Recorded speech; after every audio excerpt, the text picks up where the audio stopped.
কোন বাপের বেটা নাই, এমন কোন মায়ের সন্তান পৃথিবীতে জন্ম নেয় নাই।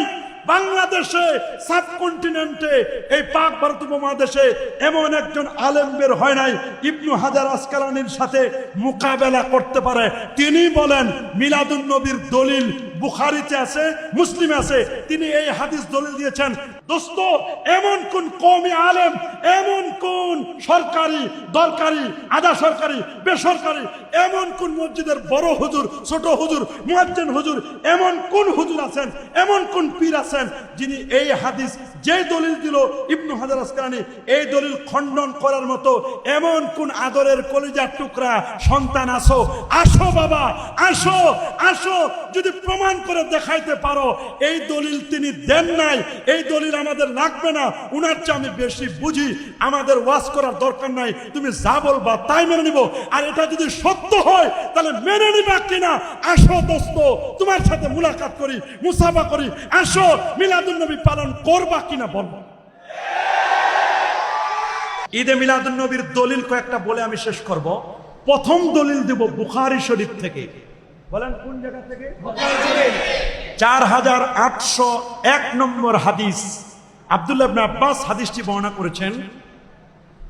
আন্না রাসূলুল্লাহ সাল্লাল্লাহু আলাইহি ওয়াসাল্লাম কাদিমাল মদিনা, আল্লাহ নবী মদিনা শরীফে গেলেন। ফাওয়াজাদাল ইয়াহুদা সিয়ামান ইয়াউমা আশুরা, আল্লাহ নবী মদিনা শরীফে গিয়ে দেখতেছেন ইহুদিরা আশুরার রোজা রাখতেছে। কিসের রোজা? নবীজি তাদেরকে জিজ্ঞেস করলেন, মা হাদাল ইয়াউমুল্লাযী তাসুমুনা, এটা কোন দিন যেদিন তোমরা রোজা রাখছো? ফাকালু হাদা ইয়াউমুন আযীমুন, এটা একটা মহান দিন। আনজাল্লাহু ফীহি মুসা ওয়া কওমাহু ওয়া গাররাকা ফিরআউনা ওয়া কওমা, এই দিনে আল্লাহ তাআলা মুসা আলাইহিস সালাম এবং তার কওমকে মুক্তি দিয়েছিলেন ফেরাউনের কবল থেকে, লোহিত সাগর থেকে। আর ফেরাউন এবং তার দলবলকে ডুবাই মারছিলেন। কি করছিলেন? ফাসামা মুসা শুকরান, মুসা নবী এই দিন শুকরিয়াতান রোজা রেখেছিলেন। ফানাহনু নাসুমু, আমরাও শুকরিয়াতান রোজা রাখি। সুবহানাল্লাহ বলেন। রাসূলুল্লাহ বলেন ফানাহনু আহাক্কু বিমুসা মিনকুম, আমরা অধিক হকদার মুসা নবী তোমাদের চেয়ে, আমরা মুসা নবীর ব্যাপারে অধিক হকদার। মুসা নবীর শুকরিয়াতান রোজা রেখেছিলেন, তোমরা রোজা রাখো। তো মুসা তো আমার ভাই, উনি কালিমুল্লাহ, আমি হাবিবুল্লাহ। সুবহানাল্লাহ বলেন। আল্লাহ যদি আমাকে হায়াতে বাঁচায় রাখে তাহলে আমি ইনশাল্লাহ 9, 10, 11, 2 দিন রোজা রাখবো। ফাসামা রাসূলুল্লাহ সাল্লাল্লাহু আলাইহি ওয়াসাল্লাম ওয়া আমারা বিসিয়ামিহি, আল্লাহ নবী রোজা রাখলেন এবং সাহাবা একরামদেরকে আদেশ দিলেন। সুবহানাল্লাহ বলেন। আরো জোরে বলেন, আরো জোরে। এই হাদিসটির ব্যাখ্যায় আল্লামা হাফেজ ইবনু হাজার আসকালানি 852 হিজরি আলেম, যিনি ফতুহুল বারির লেখক, এটার দলিল আমি দেই নাই, ইবনু হাজার আসকালানি দলিল দিয়েছেন। কি? আমাদের ইমাম হাফেজ ইবনু হাজার আসকালানি নবীজির জন্মদিনকে কেন্দ্র করে প্রতি বছর যে অনুষ্ঠান করা হয় তার সপক্ষে একটি দলিল পেশ করেছেন, সেটি হলো বুখারী মুসলিমের হাদিস।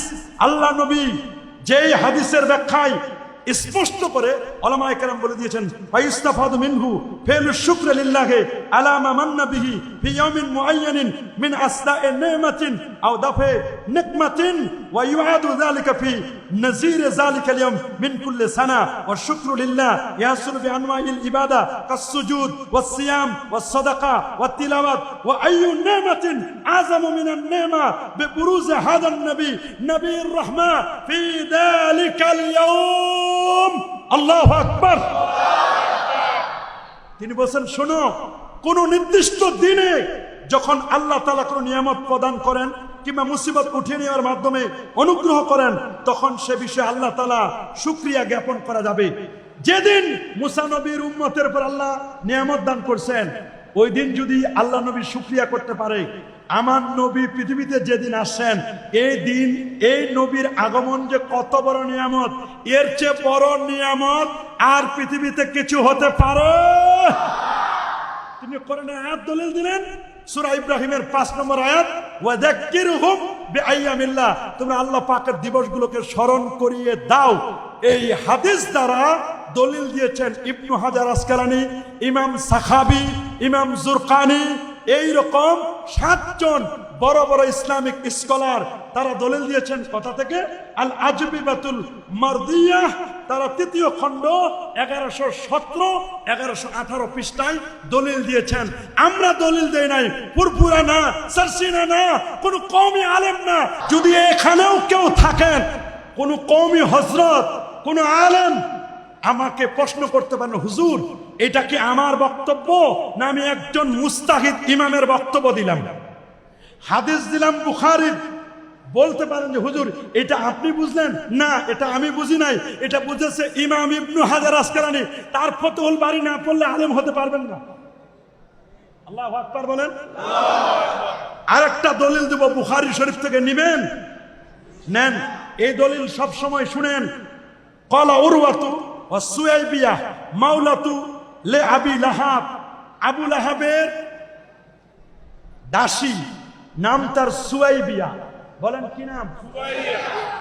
এই হাদিসটি আছে বুখারী 5101 কিতাবুন নিকাহ, বিবাহ অধ্যায়। সুবহানাল্লাহ বলেন। এই সুয়াইবিয়া ফারদা আতিন নবী সাল্লাল্লাহু আলাইহি ওয়াসাল্লাম, আমার নবীকে দুধ পান করিয়েছিলেন। কে? নবীকে 4 জন মহিলা দুধ পান করেছেন। কয়জন? সবাই বলেন আরো জোরে। হযরত আমেনা, সুয়াইবিয়া, হালিমাতুস সাদিয়া। সুবহানাল্লাহ বলেন। হালিমাতুস সাদিয়া কয়জন হলো? 3 জন। আরেকজনের কথা আমার মনে আসতেছে না। মোট 4 জন মহিলা নবীকে দুধ পান করিয়েছিলেন। আল্লাহু আকবার বলেন। আল্লাহু আকবার। এই 4 জন মহিলার মধ্যে একজন হলো সুয়াইবিয়া। ফালাম্মা মাতা আবু লাহাব, আবু লাহাব যখন মারা গেল, বলেন আবু লাহাব যখন, উরিয়া বাদু আহলিহি বেশাররে হাইবাতি, আবু লাহাব মারা যাওয়ার পরে তার চাচা, আল্লাহ নবীর চাচা আব্বাস ইবনে আব্দুল মুত্তালিব, তিনি স্বপ্নে দেখলেন, চাচা মরছেন তো ঈমান ছাড়া, কবরের কি খবর? বলেন কবরের কি খবর? চাচা কবরের কি খবর? তা চাচা বললেন, ক্বালা লাহু, আব্বাস ইবনে আব্দুল মুত্তালিব আরো জিজ্ঞেস করলেন, মাজা লাকিতা, কবরে কি কি পাইলেন বলেন? ক্বালা আবু লাহাব, আবু লাহাব বলল, কবর তো আমার খবর করে দিয়েছে। লাম আলকি বাদাকুম গায়রা আন্নি সুকিতু ফি হাদিহি বিইতাকাতি সুয়াইবিয়া, আমি কবরে অবস্থা আমার খুব খারাপ, তবে একটা খুশির সংবাদ, ইমাম সাখাবি, ইবনু নাসিরউদ্দিন দিমাশকি, এইরকম ইমামে জুরকানি, আল্লামা জালালউদ্দিন সুয়ুতি, আল হাবিউল ফাতওয়া, হুসনুল মাকসিদ ফি আমালিল মাউলিদ, শরহে জুরকানি, জামিউল আসার ফি মাউলিদিন নবীল মুখতার, এই কিতাবগুলোর মধ্যে এনে প্রমাণ করেছেন। শুনে নাও, আমি প্রত্যেক সপ্তাহের সোমবার আমার কবরে আযাব হয়, কিন্তু সোমবারে আমার কবরে আযাবটা হালকা করে দেওয়া হয়। 1 আঙ্গুলে মধু পাই, আর 1 আঙ্গুলে দুধ পাই, চুষে চুষে খাই। আল্লাহু আকবার। আরো জোরে সবার মুখে। এই হাদিসটা আনার পরে, শামসুদ্দিন ইবনে নাসিরউদ্দিন দিমাশকি বলছেন, মাওরিদুস সাদি ফি মাউলিদিল হাদি, এই কিতাবের মধ্যে قد صح ان ابا لهب يخفف عنه عذاب النار في مثل يوم الاثنين لإعتاقه سويبية سرورا بميلاد النبي صلى الله عليه وسلم، ثم انشد اذا كان هذا كافرا جاء جمه وثبت يده في الجحيم مخلدا اتى انه في يوم الاثنين دائما يخفف عنه للسرور باحمدا। উনি চাল্লানের কবিতা পড়লেন। তিনি বলেন, আমি কাবার সামনে বসা ছিলাম, আমার দাসী সুয়াইবিয়া আল্লাহর নবীর শুভাগমনের কথা আমার জানাইলো যে তোমার একটা ভাতিজা জন্ম হয়েছে। আমি পকেটে হাত ঢুকা দেখলাম শুভ সংবাদ দিছে, তারে কি দিব? ওই মুহূর্তে আমার কাছে তেমন কিছু ছিল না। আমি তাকে 2টা আঙ্গুল দিয়ে ইশারা করে আজাদ করে দিয়েছিলাম, তুমি শুভ সংবাদ দিয়েছো, তোমাকে আর আমি দাসত্বের শৃঙ্খলে আবদ্ধ রাখবো না, আজকে থেকে তুমি মুক্ত।